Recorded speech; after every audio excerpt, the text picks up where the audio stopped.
ठीक आहे, या भुवनेश्वरीचं माझ्यावर प्रेम आहे ना?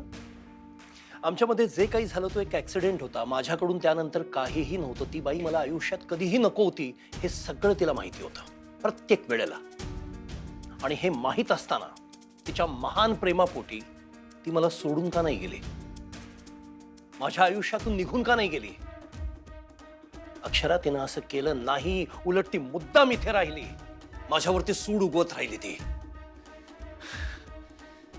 माझ्या मुलाला आपल्या ताब्यात घेतला, अधीन करून ठेवलं, त्याला माझ्या विरुद्ध शस्त्र म्हणून वापरते ती. हे प्रेम नाही अक्षरा, हा स्वार्थीपणा आहे, हा क्रूरपणा आहे, हा धूर्तपणा आहे. वा वा चारू, हा सूर्यवंशी, वा. ज्या पोरावर आम्ही जीवापाड प्रेम केलं, ज्याच्यासाठी आम्ही दिवस रात्र एक केली, त्याला आमच्या हातातलं शस्त्र म्हणताय तुम्ही? अहो, तुमचा मोडलेला संसार सावरण्यासाठी आम्ही तुमच्याकडनं होत असलेले अपमान सहन करत राहिलो. तुम्ही आमचा कधीही स्वीकार केला नाही. सतत सतत आमचा तिरस्कार केलात. पण तरी बी आम्ही चिवटपणे इथं थांबलो, एकाच आशेवर, कधीतरी ह्यो माणूस आम्हाला स्वीकारल. यात तुम्हाला आमचं प्रेम दिसलं नाही का हो? आमचा धूर्तपणा, आमचा क्रूरपणाच दिसला. प्रेम काय असतं हे तुम्हाला कधी कळलेलंच नाही.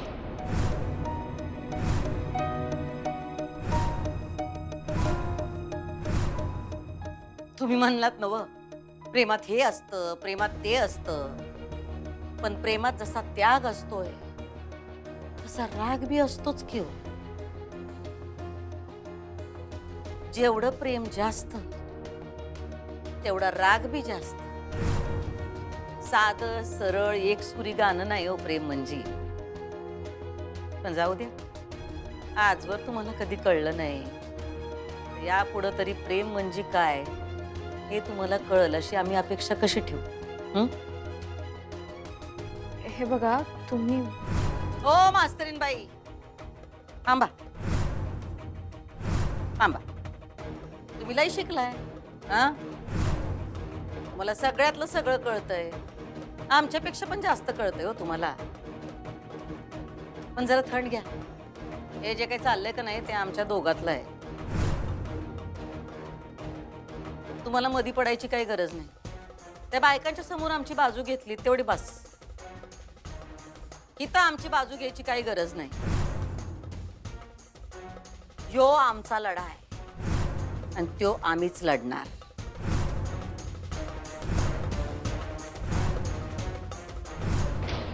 आणि ही जी काही रागाची मैफिल ह्यांनी सुरू केली का नाही, ती आमच्याच भैरवी.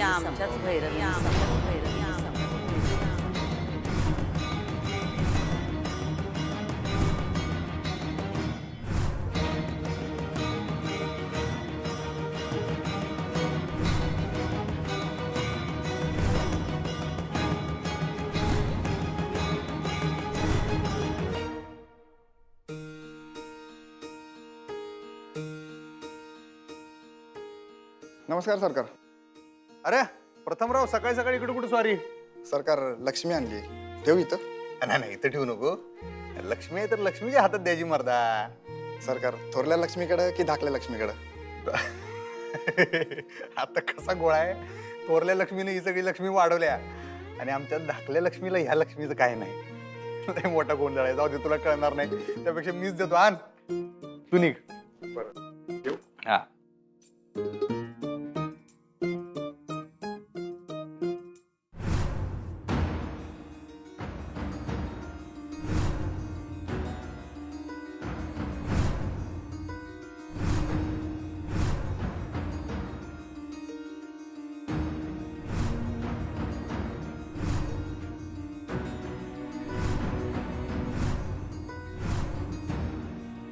हे प्रेम नाही अक्षरा, हा स्वार्थीपणा आहे, हा क्रूरपणा आहे, हा धूर्तपणा आहे.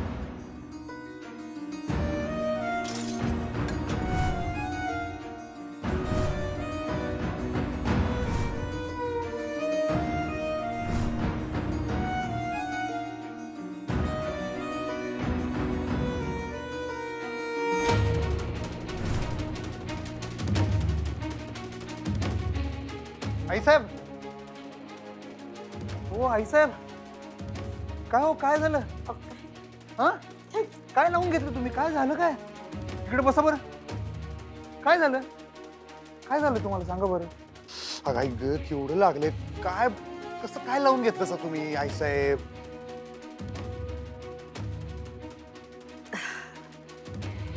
काय झालं? काय चाललंय तुमच्या डोसक्यात? काहीतरी तुम्ही डोसक्यात राग घालून घेतलाय बघा. मला सांगा, काय चिडलाय तुम्ही एवढं? त्या बक्षीस समारंभाच्या बायकांचा इशू तुमच्या डोसक्यात अजून गेलेला नाही, मला माहिती आहे. मी बी नेमका तेव्हा तिथं नव्हतो. मी असतो ना, अशी वेळच येऊ दिली नसती, मी येऊच दिलं नसतं, खरं सांगतो.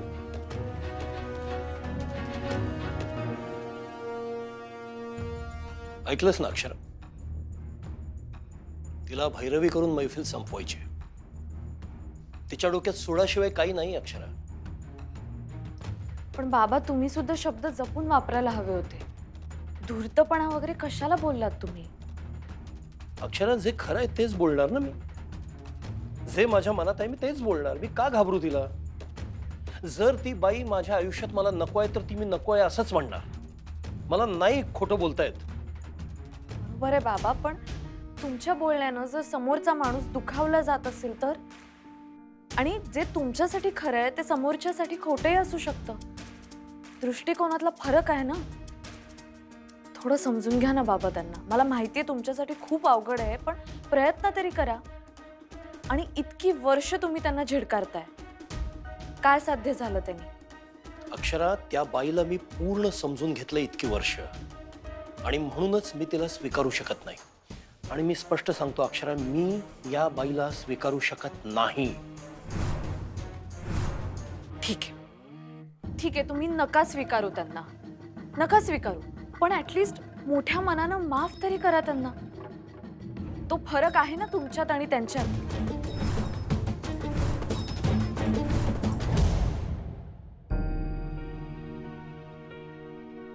कसं तुमच्या जीवाला त्रास करून घेताय बघा स्वतःच.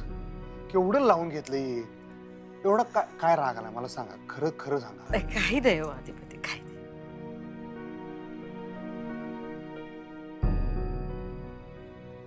हे घ्या, पाणी घ्या तुम्ही.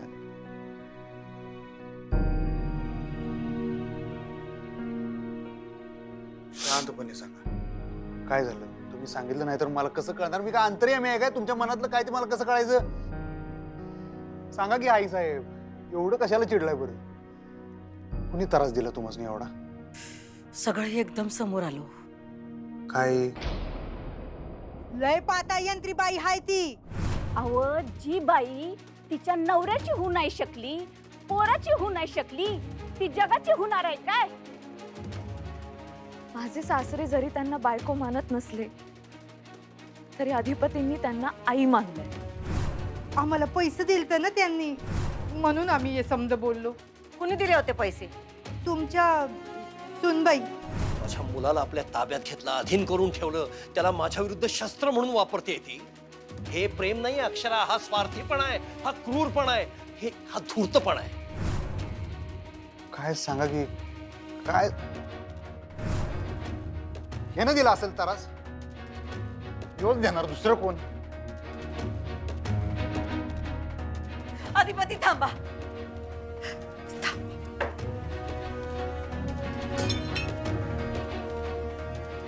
कशाला?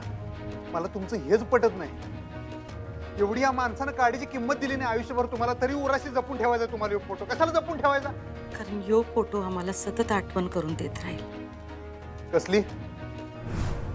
जगात प्रेम बिम काही नसतंय, सगळं खोटं आहे. म्हणजे आमचं तुमच्यावरचं प्रेम खोट आहे? नाही हो, तेवढं एकच खरं प्रेम मिळालंय आम्हाला. ज्या माणसासाठी आम्ही एवढी मरमर केली, एवढा अपमान सहन केला, तो काय आपला हट्ट सोडायला तयार नाही. हे मला सांगा, काही नवीन आहे आपल्याला? कशाला तो घाणेरडा काहीतरी इशे उगाळत बसायचा जुना? इशय त्यांच्या एकट्याचा असता तर आम्ही कधीच सोडून दिला असता हो. पण आता आम्हाला प्रश्न पडलाय, कुठल्या बी नात्यावर विश्वास ठेवायचा का नाही? कुठल्या बी म्हणजे असं का म्हणाले? म्हणजे एखादी गोष्ट आपण खरी मानून चालत असतोय, पण नंतर आपल्याला कळतं की तो आपला भ्रम होता. तेव्हा अगदी मेल्याहून मेल्यासारखं होतं.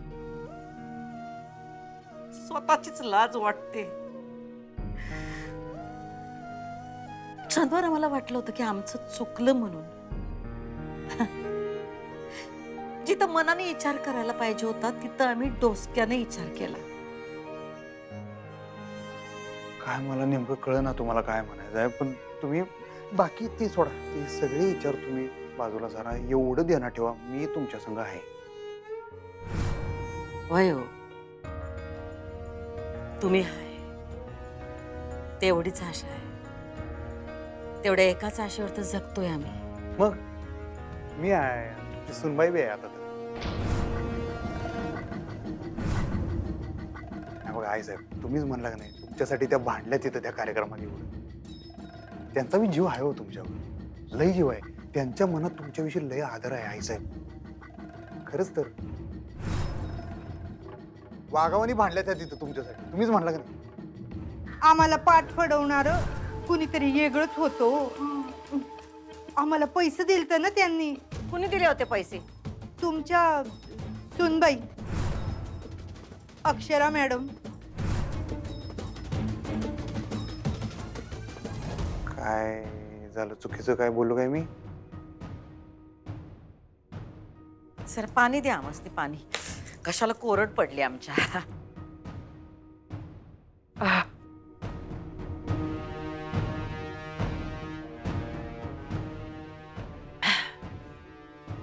डोसकं दाबून देतो. नाही नाही, आम्ही ठीक होतो. मला खरं खरं काय ते सांगा, काय खातंय तुमच्या मनाला?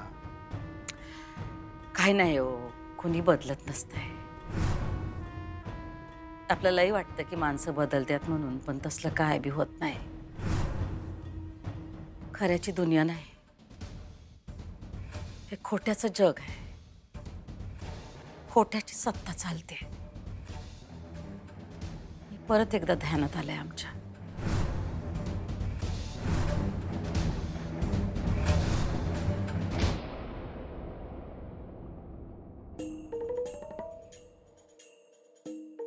सांगा ना, काय हरकत आहे माफ करायला? माफ करणं सोड अक्षरा, मी त्या बाईला सहन करू शकत नाही डोळ्यासमोर. त्या बाईनं माझ्या मुलाला माझ्यापासून तोडलंय. मला सगळ्यात जास्त वाईट याचं वाटतंय. आज परिस्थिती अशी आहे अक्षरा की मी माझ्या मुलाला काही सांगितलं तरी त्याला पटणार नाही. त्याला तिचंच खरं वाटणार. तिच्या आहारी गेलाय तो. बाप लेकांच्या मध्ये एक विश्वासाचं नातं निर्माण होतं, ते त्यानं होऊच दिलं नाही. त्यानं त्याच्या आधीच आमच्यात फूट पाडली आहे. बाबा, मी नवीन आहे या घरामध्ये, पण आजपर्यंत मी जे काही पाहिलंय त्यावरून मला एक गोष्ट कळली की अधिपती मनाने खूप चांगले आहेत. कुठलीही गोष्ट करताना त्यांचा हेतू शुद्ध असतो, भावना चांगल्या असतात त्यांच्या. तुम्ही म्हणताय की तुमच्या नात्यामध्ये फूट पाडली आहे मॅडमनी, पण आजपर्यंत कधीच तुम्हाला ती दरी का नाही मिटवता आली? कदाचित तुम्हाला जशी ती दरी दिसतीये तशीच ती अधिपतींनाही दिसत असेल. त्यांना दिसतं की तुम्ही मॅडमशी चांगलं नाही वागत. त्याचा गिल्ट असेल त्यांच्या मनात, आणि म्हणून ते मॅडमशी जास्त चांगले वागतात. म्हणून ते त्यांचं सगळं ऐकतात. असंही असूच शकतं ना. तुमची उणीव भरून काढण्यासाठी ते मॅडमशी जास्त चांगले वागतात.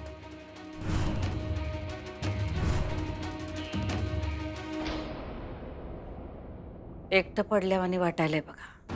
मी आहे ना हो जिवंत अजून. एकटं कसं पडू देईल मी तुम्हाला?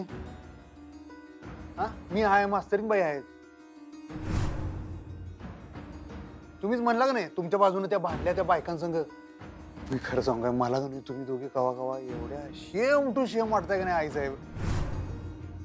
जसे तुमचे गुण आहेत तसे त्यांचे गुण आहेत बघा. या बी असे एकदम, खरंच की तुम्ही सारख्याला मारके भेटलाय दोघी असं वाटतं मला कवा कवा. खरंच तुम्ही दोघी जर एक झाला का नाही, आपलं घर म्हणजे कुठल्या कुठे जाईल.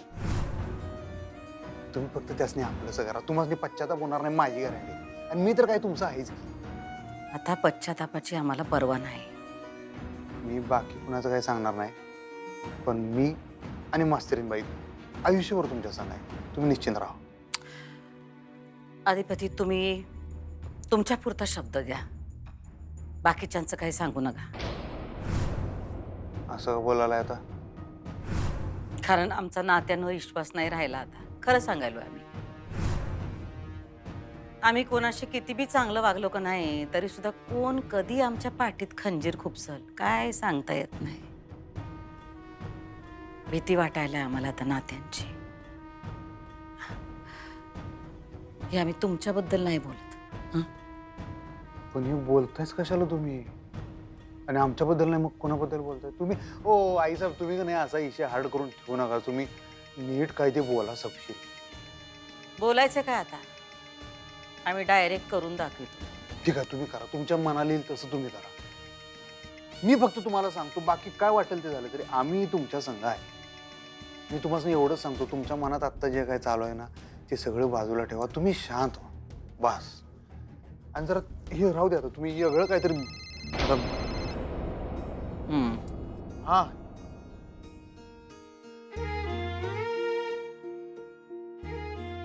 काय आत्ता झाल्या कॅश आहे.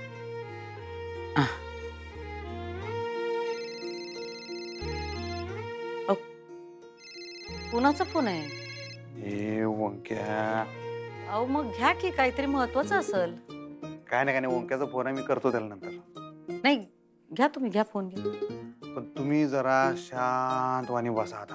हा, काही विचार करू नका. हॅलो, आम्ही शांत आहोत, सावरलोय आता. मी बोलतो जरा ह्याच्यासंग. हा ओंक्या,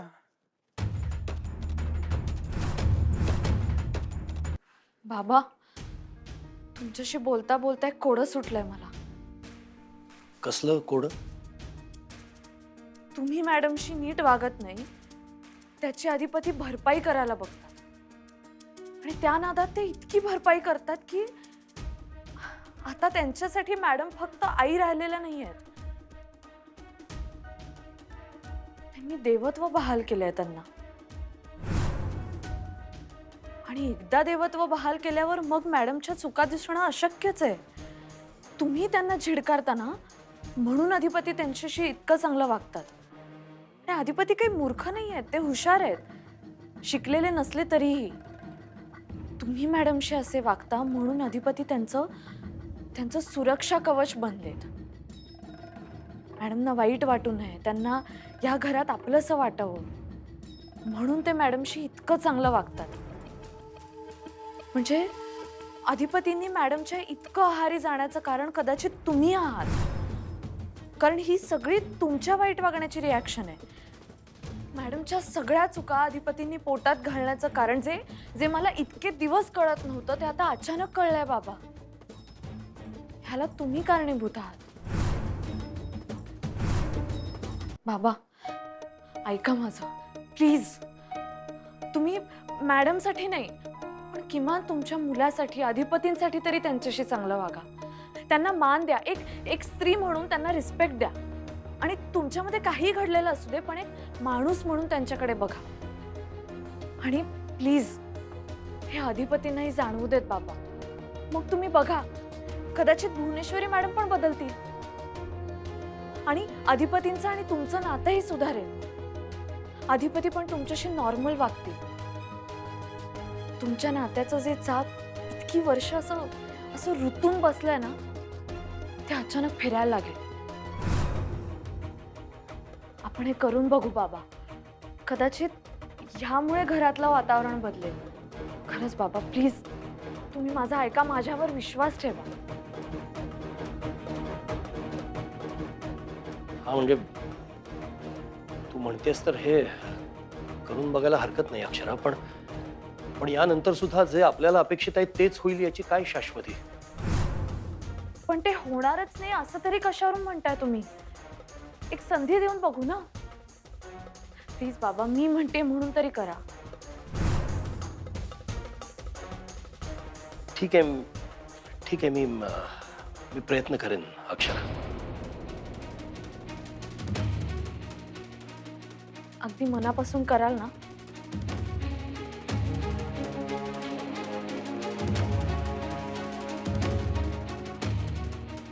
करेन, मनापासून प्रयत्न करेन मी. बाकी कशाही पेक्षा तुझ्या प्रामाणिक भावनेवर, तुझ्या इच्छाशक्तीवर माझा विश्वास आहे म्हणून प्रयत्न करेन. प्रॉमिस. अक्षरा, याच्या बदल्यात मी काही मागतोय असं नाहीये, पण एक प्रॉमिस तू करशील? बोला ना. अधिपतीचं रखडलेलं शिक्षण ते तू पूर्ण करशील.